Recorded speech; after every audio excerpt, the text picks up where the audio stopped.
Person जो रहते हैं उनके माइंड में देखोगे 8 to 10 थॉट्स पर मिनट जनरेट होता है।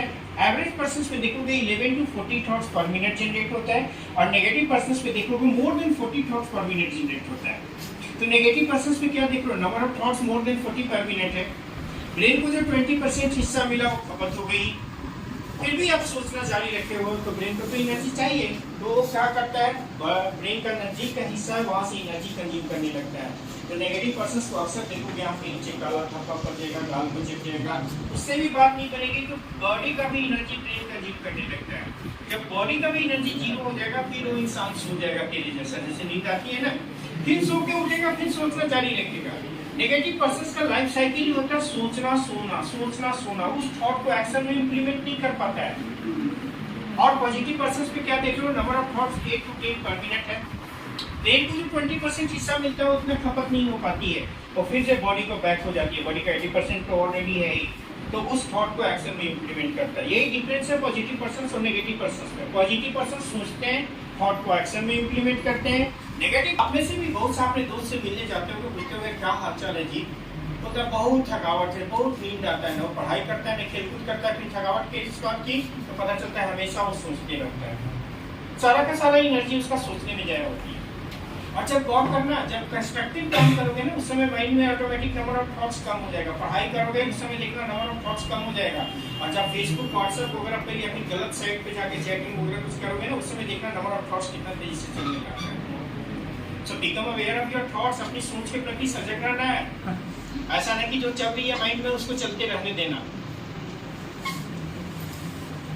कभी क्या स्थिति है, एनर्जी लेवल हाई कि लो है? हाथ के अंदर की आरसी क्या चेक करते हैं आप सारे को? 4 का टेबल मालूम है, 4 का टेबल? मैं 4 का टेबल का कोई डिजिट बोलूंगा तो क्लैप करना है एक बार ही केवल, और 4 का टेबल का डिजिट नहीं होगा तो क्लैप नहीं करेंगे। इससे पता कैसे चलेगा कि एनर्जी लेवल हाई है कि लो है? तो मैंने अभी क्या सिम्टम्स बोला कि किसी भी इंसान का एनर्जी लेवल जब हाई रहती है तो माइंड प्रेजेंट में रहता है और माइंड में पॉजिटिव थॉट चलता है। अगर आपको माइंड प्रेजेंट में है तो क्लैप नहीं करना। आपका एनर्जी लेवल हाई रहेगा तो मेरी इंस्ट्रक्शन फॉलो करोगे। फिर से एक बार, रेडी एवरीवन? 32, 28, 26 ऐसे चेक होता है, ठीक है ना?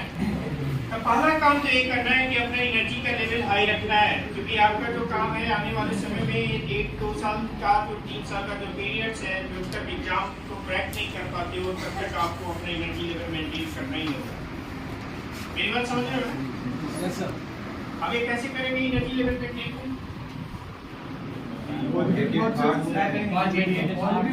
4 सोर्स है जहाँ से एनर्जी मिलती है आपको। पहला तो फूड हुआ, दूसरा स्लीप हुआ, तीसरा ब्रीथ और चौथा मेडिटेशन। यही 4 सोर्स से किसी इंसान को एनर्जी मिलती है। तो पहला काम तो ये करेंगे कि थोड़ा सा खान पान को चेक करेंगे।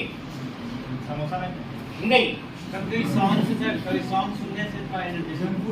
देखो क्षणिक एनर्जी मिलती है लेकिन परमानेंट एनर्जी के लिए आपको फूड बैलेंस लेना होगा। आपको ऐसे खाना खाना होगा जिसमें कम से कम 5 चीज हो, कार्बोहाइड्रेट, फैट, प्रोटीन, विटामिन और मिनरल्स है। 5 चीज होनी चाहिए। आप समोसा खाओगे, चाउमीन खाओगे, पिज्जा खाओगे, बर्गर खाओगे, उसमें कार्बोहाइड्रेट, फैट तो है, बाकी चीज कहाँ है? कभी कभी चाहिए, चलो ठीक है, लेकिन हमेशा आप चाहोगे ब्रेन का सेल के डेवलपमेंट के लिए, न्यूरॉन्स के लिए आपको कार्बोहाइड्रेट के अलावा आपको और भी चीज चाहिए। विटामिन और मिनरल्स को आप इग्नोर नहीं कर सकते हो। ब्रेन न्यूरॉन्स को डेवलपमेंट के लिए विटामिन और मिनरल्स बहुत जरूरी है। देखो आयुर्वेदा के अनुसार खान पान 3 तरह के होते हैं, सात्विक, राजसिक और तामसिक। और आपकी जो शरीर है 3 इंग्रेडिएंट से बनती है आयुर्वेद के अनुसार, कफ, पित्त और वात से। आप जब तामसिक खाना खाते हो ना तो आपकी शरीर हो जाता है, 1-2 साल और लगता है और निकाल लेता है। हमारे यहाँ के स्टूडेंट का क्या हाल है कि इंटर जब पास चिकन खाना है, क्यों खाना है? बहुत लोग कहेंगे खाना है, उसमें क्या रीजन क्या है? तो चिकन वगैरह, नॉनवेज वगैरह में बहुत अच्छी क्वालिटी का प्रोटीन पाया जाता है। विटामिन का बहुत अच्छा सोर्स है। चिकन नहीं खाते तो उससे रिलेटेड प्रॉब्लम्स होता है। कैल्शियम का बहुत अच्छा सोर्स है। चिकन मटन वगैरह नहीं खाते उनको जॉइंट से रिलेटेड प्रॉब्लम्स होंगी। थोड़ा सा साइंस के द्वारा समझने का कोशिश करना चाहिए। मान लो रूम का दरवाजा बंद हो, यहाँ पे एक कोबरा सांप है, अब कोबरा का एक मान लो चिकन को मारता है, सैकड़ों चिकन को वहीं पे डिब्बे में रखे रहता है कि नहीं, कभी कभी तो उसको अपनी मौत का वेट करते हुए 1 सप्ताह 10 दिन तक भी वेट करना होता है अपनी मौत के लिए। तो 1 सप्ताह 10 दिन तक जो वेट कर रहा है वो तो खुश रहता होगा कि डरा हुआ रहता होगा। तो 1 सप्ताह 10 दिन के बाद जब आप उसको खाओगे तो सिर्फ प्रोटीन, कार्बोहाइड्रेट, कैल्शियम और विटामिन भी थोड़ा जाएगा, जो एड्रेनालिन जो कंटिन्यू जमा हो रही है 1 सप्ताह 10 दिन तक, वो भी तो आपकी बॉडी में गया। एक खस्सी को मारता है, दर्जनों खस्सी को चीकू वहां पे रस्सी में बांधे रहता है, कभी कभी खस्सी को 2-4-5 दिन तक वेट करना होता है मौत का, तो वो भी तो डरा हुआ रहता होगा, उसके बॉडी में भी तो एड्रेनालिन का सिक्रेशन हो रही है। नतीजा आप जो खाओगे उससे चलती रहेगी आपके माइंड में, जो रियलिटी से कोई लेना देना नहीं है। अब वेस्टर्न कंट्री वाले देखो ना, अभी वो लोग भेज पे आ रहे हैं, मेडिटेशन को शामिल कर रहे हैं। पता है वेस्टर्न कंट्री में जैसे अपने यहाँ पीएमसीएच, एनएमसीएच जाओ वेट नहीं मिलती है ना, वहाँ पे मेंटल हॉस्पिटल में जाओगे सेम स्थिति है। वहाँ के 75% लोग हर सप्ताह साइकियाट्रिक के पास जाते हैं अपने माइंड को इलाज कराने। इंडिया में भी अब मेट्रो सिटी वगैरह में प्रचलन चलने लगा। तो ये नहीं बोल रहे खाना चाहिए कि नहीं खाना चाहिए, लेकिन एग्जाम के पहले, इंटरव्यू के पहले 1 सप्ताह 10 दिन तक मैं रिक्वेस्ट जरूर करूंगा कि कम से कम 7 दिन खाना खा सकते, ठीक है। साउंड स्लीप लेना लेते हो?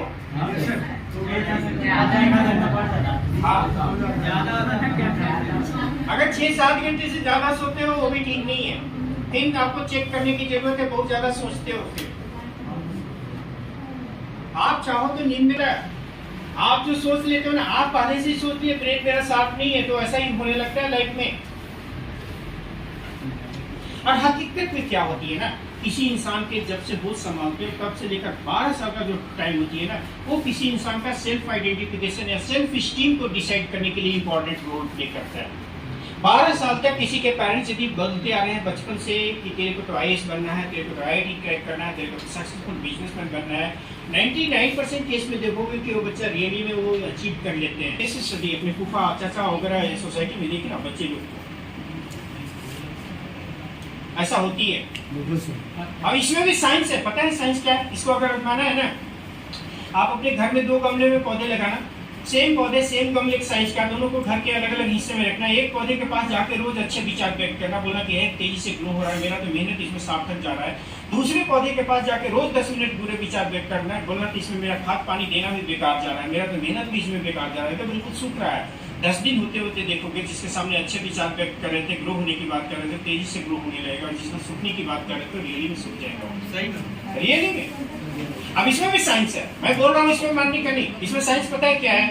आपको बायोलॉजी वाले स्टूडेंट जानते होंगे कि आपकी ब्रेन से 4 तरह की इलेक्ट्रोमैग्नेटिक वेव रेडिएट होता है, अल्फा, बीटा, डेल्टा और थीटा।